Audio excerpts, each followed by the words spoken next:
সদস্য হিচাপে নিৰ্বাচিত হৈ ঈশ্বৰৰ নামত শপত খাই দৃঢ়ভাৱে প্ৰতিজ্ঞা কৰি কৈছোঁ যে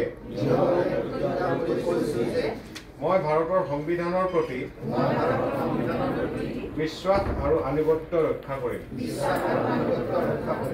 ইয়াৰ প্ৰতি সম্পূৰ্ণ দায়বদ্ধ থাকিম আৰু জিলা পৰিষদৰ কাৰ্যবাহী নীতি নিয়মৰ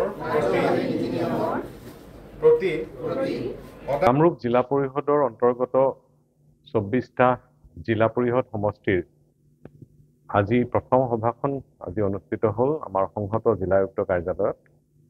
আৰু ইয়াতে আটাইকেইজন জিলা পৰিষদৰ সদস্য আজি উপস্থিত আছিল আৰু তেওঁলোকৰ প্ৰথমে তেওঁলোকৰ শপত গ্ৰহণ অনুষ্ঠান অনুষ্ঠিত কৰা হয় আৰু তাৰ পিছত যিখন প্ৰথম সভা অনুষ্ঠিত কৰা হয় তাতেই তেওঁলোকৰ জিলা পৰিষদৰ সভাপতি আৰু উপসভাপতি নিৰ্বাচন কৰা হ'ল। আৰু আমাৰ এটা কথা ভাল হ'ল যে দুইজনেই সভাপতি আৰু আমাৰ যিহেতু উপসভাপতিটো মহিলাৰ বাবে সংৰক্ষিত আছিল আৰু সভাপতি পদটো অপেন আছিলে, গতিকে সভাপতি পদত ৰঙিয়াৰ নিপন ভূঞা বিনা প্ৰতিদ্বন্দ্বিতাৰে নিৰ্বাচিত হৈছে সৰ্বসন্মতক্ৰমে। আৰু ঠিক তেনেদৰে ছয়গাঁৱৰ ফালৰ আমাৰ তনুজা ৰাভা তেখেত উপসভানেত্ৰী হিচাপত তেখেতে যিহেতু মহিলাৰ বাবে সংৰক্ষিত আছিল তেখেত সৰ্বসন্মতভাৱে নিৰ্বাচিত হৈছে।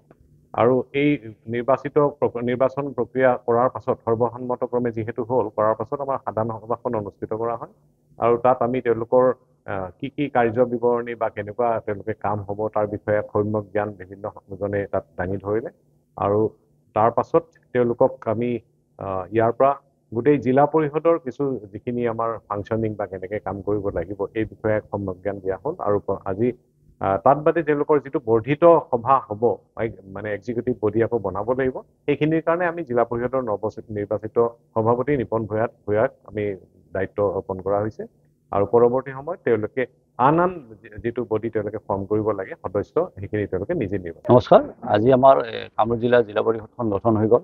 আমাৰ 24জন টোটেল মেম্বাৰ আছিল, তাতে 19জন আমাৰ বিজেপি দলৰ আছিল। আৰু এই ক্ষেত্ৰত আপোনাৰ মাননীয় আমাৰ মুখ্যমন্ত্ৰী মহোদয় তথা আমাৰ ৰাজ্যিক সভাপতি মাননীয় দিলীপ শইকীয়া ডাঙৰীয়াক মই ধন্যবাদ জ্ঞাপন কৰিছোঁ। তেখেতসকলে এজন সাধাৰণ কাৰ্যকৰ্তা বা এই জানত আহি পেলাই মোক যিটো সুযোগ দিলে তাৰ বাবে মই বিজেপিৰ উত্তৰ কামৰূপ জিলা তথা দক্ষিণ কামৰূপ জিলাৰ লগতে সমূহ জিলা পৰিষদৰ সদস্যসকলক ধন্যবাদ জ্ঞাপন কৰিছোঁ। আগন্তুক দিনত আমাৰ কামৰূপ জিলাখন কেনেকৈ এখন শক্তিশালী জিলা হিচাপে গঠন কৰিব পাৰোঁ এই ক্ষেত্ৰত সমূহ জিলা পৰিষদৰ সদস্যৰ লগত লগ লাগি আমি কাম কৰিবলৈ চেষ্টা কৰিম।